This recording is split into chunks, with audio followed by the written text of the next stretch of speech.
అనకాపల్లి జిల్లా వీమడుగుల శంకరం పంచాయతీలోని తాడివలస, గోప్పూరు, రాయపాలెం, రాజంపేట, వెలుగలపాడు, కొత్తవలస, మామిడిపాలెం గిరిజన గ్రామాలకు రోడ్ల సౌకర్యం కల్పించి కొత్తవలస, తాడివలస, ఉరకగడ్డలపై 2 బ్రిడ్జిలు నిర్మించాలని 7 గ్రామాలకు చెందిన వందలాది మంది ఆదివాసీ గిరిజనులు, మహిళలు మోకాళ్లపై నిలబడి చంద్రబాబు నాయుడు మా గ్రామాలకు రోడ్డు సౌకర్యం కల్పించండి, పవన్ కళ్యాణ్ బాబు గిరిజన గ్రామానికి రోడ్లు సౌకర్యం కల్పించండి అంటూ పెద్ద ఎత్తున ఆందోళన నిరసనలు చేపట్టారు.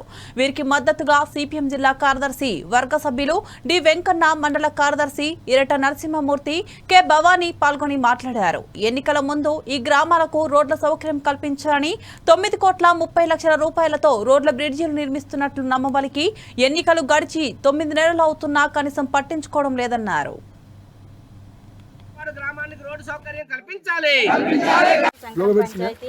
గొప్పూరు గ్రామం నుంచి సన్యాసమ్మ మాట్లాడు. నేను ఒక్కదాన్ని పవన్ కళ్యాణ్ గారు ఈరోజు ప్రశ్నించడానికి పార్టీ పెట్టాను. మేము ప్రశ్నిస్తాం, గిరిజనుల తరపున, రైతుల తరపున, కష్టజీవుల తరపున నిలబడతామని చెప్పారు.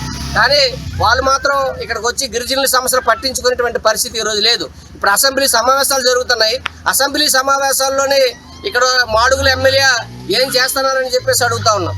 మాడుగుల ఎమ్మెల్యే గారిని పరవాడలో వెన్నపాల నుంచి మాడుగులు తీసుకొచ్చి పోటీ చేయించారు. ఇక్కడ ఉన్న గిరిజన గ్రామాల యొక్క సమస్యలు కానీ, ఏ గ్రామం ఎక్కడుంది, గిరిజనుల యొక్క ఇబ్బందులు ఏంటి, వీళ్ళ బాధలు ఏంటంటే ఆయనకు తెలిసే పరిస్థితి లేదు. ఇక్కడ పార్లమెంట్ సభ్యులు సీఎం రమేష్ గారు వచ్చారు. ఆయన ఎక్కడో కడప నుంచి వచ్చి ఇక్కడ పోటీ చేసి గెలిచారు. ఆయనకి ఈ గిరిజన గ్రామాలు ఎక్కడున్నాయి, ఈ గిరిజనులు వాళ్ళ కష్టాలు ఏంటి, వాళ్ళ బాధలు ఏంటి, ఇక్కడ ఉన్నటువంటి పరిస్థితులు ఏంటంటే వాళ్ళకి తెలియదు.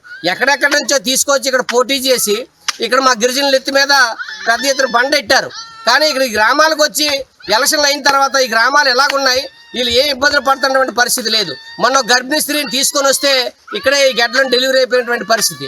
ముసలోళ్ళు ఈ గడ్డ వచ్చి వర్షాలు వస్తే ఎక్కడ మోసుకెళ్లాలో తెలియనటువంటి పరిస్థితి. అక్కడ కృష్ణపాలెం తీసుకెళ్లి 108ని అక్కడ పిలిపించుకొని అక్కడ వెళ్ళినటువంటి పరిస్థితి.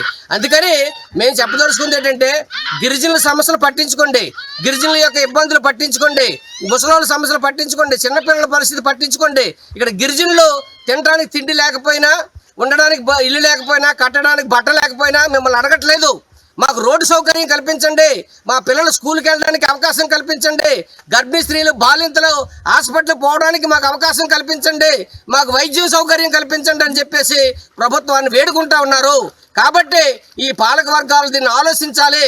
ఏ ప్రభుత్వం వచ్చినా ఈరోజు గిరిజనుల యొక్క కష్టాలు, బాధలు పట్టించుకునేటువంటి పరిస్థితి ఈరోజు కనిపించట్లేదు. ఈ సమస్యలు పట్టించుకొని ఈ సమస్యలు పరిష్కారం చేయకపోతే ఈ పోరాటాలు అంటే గిరిజన పోరాటాలు ఉధృతం అవుతాయి. కాబట్టి ప్రభుత్వం, పవన్ కళ్యాణ్ గారు, చంద్రబాబు నాయుడు గారు, ఇక్కడ ఎమ్మెల్యే గారు, సీఎం రమేష్ గారు దానికి సమాధానం చెప్పవలసి వస్తుంది. కాబట్టి గిరిజనుల యొక్క గోడు పట్టించుకోలేనటువంటి ఏ ప్రభుత్వం అయినా, ఏ పాలక వర్గాలైనా వాళ్ళు పత్రమైపోతారు. కాబట్టి గిరిజన సమస్యలు వెంటనే పరిష్కారం చేయాలని చెప్పి